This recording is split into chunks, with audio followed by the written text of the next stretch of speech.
L'histoire du 25 mars. Ce matin-là, en se réveillant, Marlène comprit qu'il se passait quelque chose d'extraordinaire. Bon, d'accord, il y avait toujours la bonne odeur du café italien que sa maman préparait tous les matins.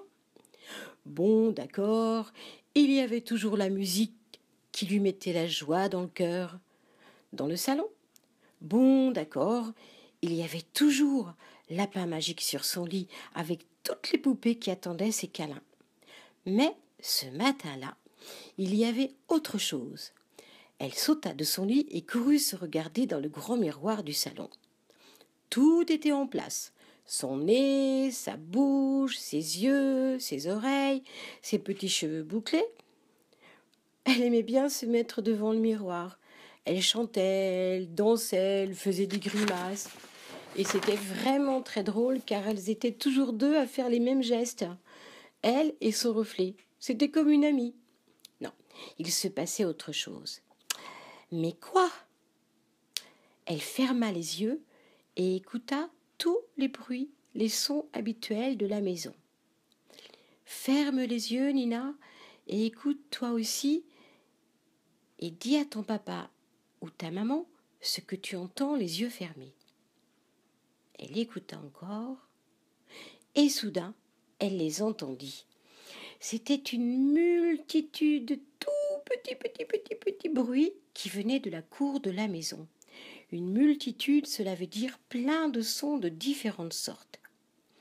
Elle se mit un gros pull bien chaud, enfila ses bottes et se précipita dans la cour. Le soleil était bien là, les petites fleurs avaient déjà ouvert leurs pétales, personne dans la cour. Mais alors, elle referma les yeux et à nouveau entendit tous les petits sons, les petits bruits si faibles qu'il fallait se concentrer pour les entendre. Et soudain, elle comprit d'où cela venait.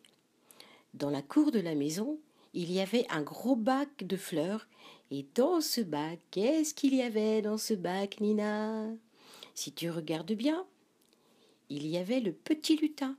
Chaque matin, Marlène allait lui dire bonjour. Mais ce matin-là, il y avait plein de petits lutins autour de lui qui dansaient sur les feuilles, sous les feuilles. Ils faisaient de la musique, du tambour, du tambourin, de la flûte, de la guitare. Oh, mais c'était incroyable. Les petits lutins tournaient, non, les petites filles lutins tournaient et leurs robes de toutes les couleurs brillaient dans le soleil. Marlène s'approcha émerveillée par ce spectacle. Un grand silence se fit soudain. Tous les petits lutins regardèrent Marlène. Elle était si grande à côté d'eux. Le lutin, qui vivait tous les jours dans le bac à fleurs, tapa dans ses mains. « N'ayez pas peur, Marlène est mon amie. C'est la seule petite fille qui vient me voir tous les jours, et c'est la seule petite fille qui a pu entendre notre musique, car elle sait écouter, et tout le monde ne sait pas écouter. Il y a la goutte d'eau qui tombe et qui fait floc, floc, le vent qui souffle dans les branches et qui fait la petite souris qui fait le petit oiseau qui fait pic-pic en picorant les graines par terre. Marlène, elle sait les écouter. Marlène, je te présente mes amis. Aujourd'hui, c'est un jour très spécial, c'est mon anniversaire.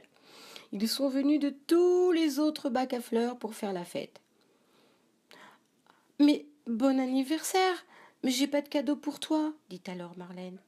Soudain, elle eut une super idée. Elle remonta chez elle et dessina un gros gâteau d'anniversaire avec des bougies.